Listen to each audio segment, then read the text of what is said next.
Hello, still here, still talking about Elijah and the widow of Zarephath. Now, my first question I want to ask from where we stopped is, you should be asking yourself, where is God leading me to? To whom is God leading me to? That should be your question. Every time you seek God's provision, ask God, where are you leading me to?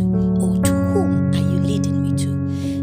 The reason for this is, this widow of Zarephath, whom the Lord, according to the Bible, the Lord had commanded to feed Elijah. She didn't even know that God had commanded her to do what she was going to do. She was only a poor widow.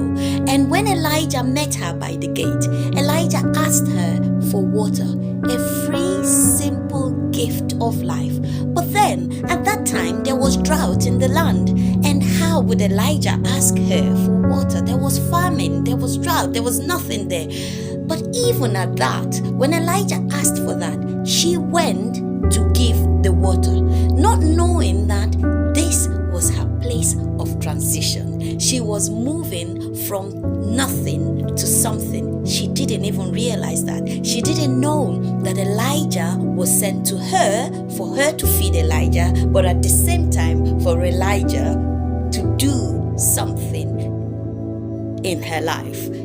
Her time had come. There was going to be a transition. But let's look at this. Elijah asked for water, and then Elijah went on to ask for bread. Now, bread is a finished product. She didn't have that. She said to him, look, all I have got is a bowl of flour and a jar of oil.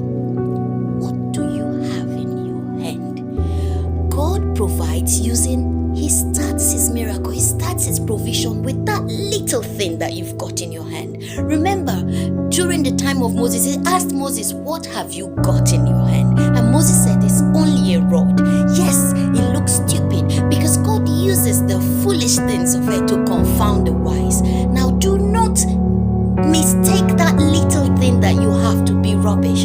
Just that bowl of flour and the little oil in the jar was what God was going to use to transform this woman's life. But again, it was in the place of service. She was willing to give. It was in a place of giving. It was in a place of service to the prophet.